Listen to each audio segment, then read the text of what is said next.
और सीधे चलेंगे कांग्रेस की प्रेस कॉन्फ्रेंस, जहां पर अजय माकन क्या कहना है ये सुनते हैं।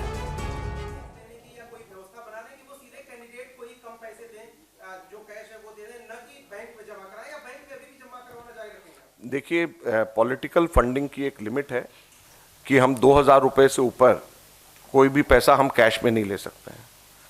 तो इसलिए इनका भी सवाल था कि आप लोगों के बीच में तो ये एक किसी को भी कोई भी पॉलिटिकल फंडिंग, चाहे कैंडिडेट हो चाहे पॉलिटिकल पार्टी हो, हम लोगों की एक लिमिट है कि हम उससे ज़्यादा पैसा हम लोग 2000 रुपये से ज़्यादा हम लोग कैश नहीं ले सकते हैं। तो आप सोच सकते हैं कि जहां पर इतने पैसे हमारे जो है लगभग 200-250 करोड़ रुपए सीधे एक झटके में सरकार ले जाएगी, तो इसका मतलब ये है कि हम पहले तो सरकार को कमाने के लिए पैसा इकट्ठा करें और उसके बाद में कांग्रेस पार्टी जो है चुनाव लड़ने के लिए और देश में लोकतंत्र स्थापित करने के लिए जो है पैसा इकट्ठा करे। तो ये कैसा लोकतंत्र है?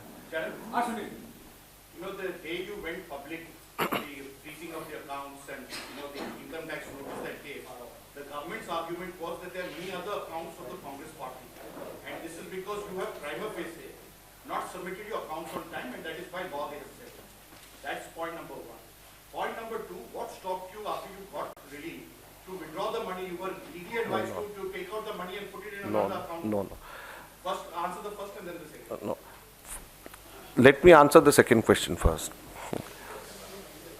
As I have said in Hindi, perhaps you have just come. Acha, okay. So what I have said is that we've got accounts in 4 banks in 9 different accounts. 4 banks and 9 different accounts.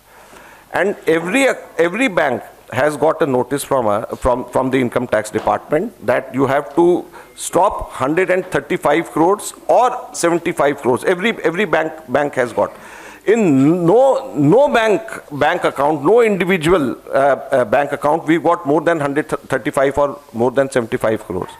So virtually every bank account was frozen. So we could not take out even a single penny from our bank accounts. So this is the first thing which you have to understand. Secondly, they had said they have marked lien. Marking lien means they have just blocked. So once they have just blocked and they have said this before the Income Tax Appellate Tribunal, then what right do they have to take out money from these banks?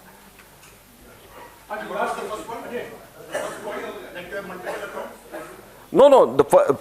We've got multiple accounts. I've explained also. I've said that we submitted our accounts just 31 days after the deadline. Does this mean that they should freeze all our accounts because of this reason?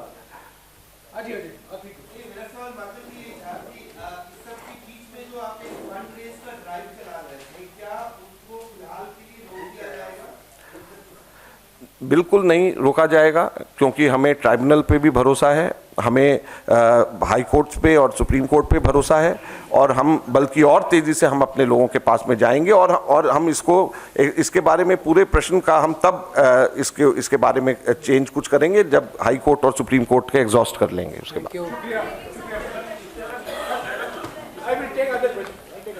Sir आज मत करो, आज मत करो। और देखिए, press conference चल रही थी और पत्रकारों से सवाल जवाब, और अजय माकन यहां पर पत्रकारों से बातचीत कर रहे थे। सीधे तौर पर कांग्रेस ने आरोप लगाया है कि उनके अकाउंट्स फ्रीज किए गए हैं। वो पैसा जो डोनेशन के माध्यम से कांग्रेस के कार्यकर्ताओं ने जमा किया था, उस पर अवैध तरीके से रोक लगा दी गई है। तो बड़े गंभीर आरोप कांग्रेस की तरफ से लगाए गए हैं इस प्रेस कॉन्फ्रेंस में। साफ तौर पे कांग्रेस का कहना है कि इस मुद्दे को लेकर हम जनता के बीच जाएंगे। प्रश्न 2-3 बड़े महत्वपूर्ण उठते हैं। क्या चार्ज लगाया गया, क्या कारण से वसूली करी गई? हास्यास्पद है। एक चार्ज लगाया गया है कि कांग्रेस के पास में हम लोगों ने 142.83 करोड़ 142 करोड़ 83 लाख रुपए 2018-19 के अंदर कुल हमारे को सब लोगों ने मिलकर के पैसे हमारे पास में आए। कितने?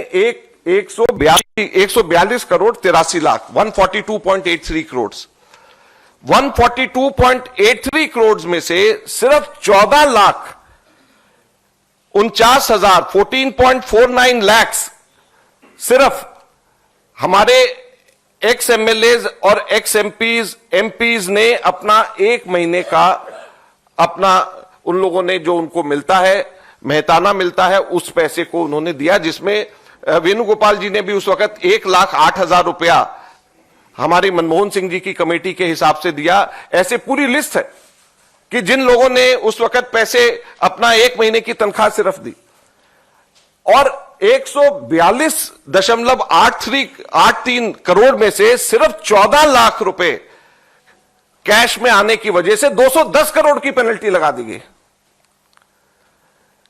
31 दिसंबर तक के हम लोगों को अपने अकाउंट्स देने थे, 31 दिसंबर की जगह 2 फरवरी को अकाउंट दिया गया, इसलिए सारे के सारे पैसे को उसके इनकम टैक्स के से हटा करके 210 करोड़ की पेनल्टी लगा दी गई। कभी भी आज तक ऐसा नहीं होता।